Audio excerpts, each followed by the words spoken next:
Amy here with a thought for today. I listened to a man called Dr. Joe Dispenza, and if you have not heard of him, he is someone that you may want to think about Googling and watching some of his stuff on YouTube, because the man is just amazing. But he was talking about thoughts and feelings, and he said thoughts are the language of our mind and feelings are the language of our bodies. So I started thinking, which came first, the chicken or the egg? Do my thoughts come first and that's how my body feels? Or does the feeling come in my body and that's the message that goes to my head? So who's driving? Are my emotions driving or are my thoughts driving? So let me give you an example. Let's say you're in the car and somebody cuts you off and you get pissed off. So that feeling, that like angry feeling, does that rise and then in your head it says, you are pissed off, that guy's a jerk?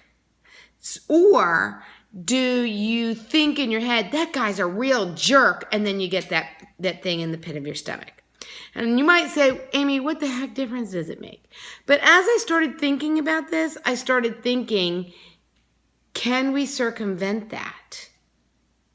So let's think about that. So if somebody cuts us off, instead of initially thinking, that guy's a real jerk, what a blankety blank, for cutting me off, how frustrating, that was so rude. And then you get all that flood of hormones and anger and frustration flooding your system. Could we not think, oh man, that person may be rushing home for somebody who really needs them? Or maybe that person is trying to rush to get the bus so they can get their kid off the bus. Or, oh gosh, there's 100 reasons why they are rushing and, basically cutting you off. And if we can think of the positive reasons, and thank goodness that I'm not in such a rush that I could react quickly and not get in an accident. And therefore, there is no flood of hormones that are flooding our bodies. So we don't get those stressors and that anxious feeling and that horrible feeling in the pit of our stomach and that anger that rises up where we get into like a negative mindset. We stay in a positive mindset. So I'm challenging you, because I'm going to do this too.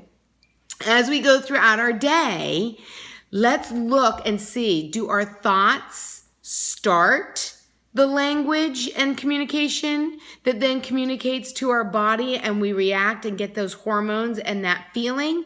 Or do sometimes you get that feeling and then the message goes and you have the language in the brain? There was one time that I just got back. For some of you might not know, I rented a lake house for Labor Day, and my whole family was going. My whole immediate family and my mom and her husband were going to meet us there. And I'm not kidding you, like 3 days before we were supposed to leave, my husband tells me, I don't think I'm going to get the time off. I'm really sorry, but I don't think I'm going to get the time off. I've asked for it. Now, I started feeling this horrible feeling in the pit of my stomach. Oh no, now I'm going to have to get on the rental van contract. Now I'm going to have to drive. I'm not going to be able to crochet. I'm going to have to pay attention to the road. He'll come down. How's he going to get back? And blah, blah, blah, blah, blah, blah, blah, blah. And my body started to get like really stressed. I started getting a stomach ache. And I started getting a headache. And I just decided in my head, no, I'm not going there. Because we're not there yet. We still have 2 or 3 days, and his schedule could and has in the past actually changed 2 or 3 days prior. So if it doesn't, I'm going to come up with plan B. My plan B is he can do this and we're going to do that, and I will just drive down there.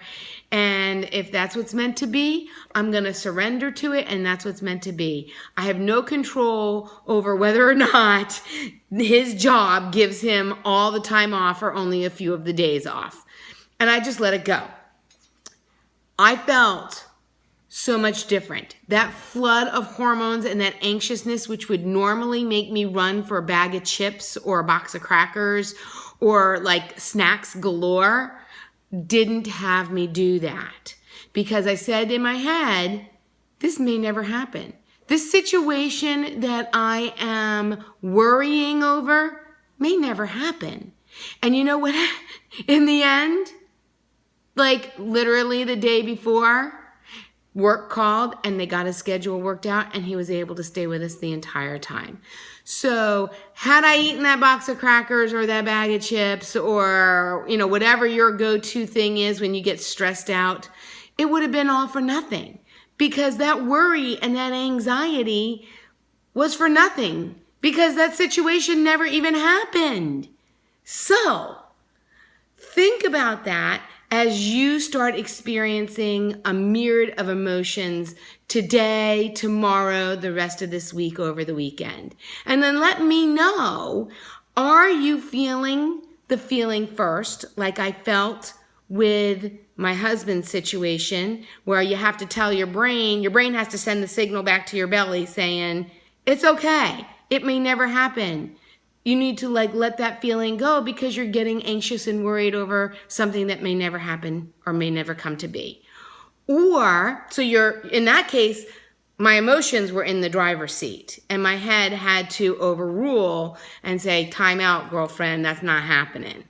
Or is it your head that's starting? You see a situation and you instantly judge it in a certain way, and that makes your heart race and your blood pump, and you start getting really angry and anxious, either from a look your kid gives you or a tone of voice somebody responds to you at, and you instantly say, that person's disrespectful or that person's a jerk, and then your body just floods. See which one's coming first, the chicken or the egg for you. And then see if you can figure out how to stop that cycle.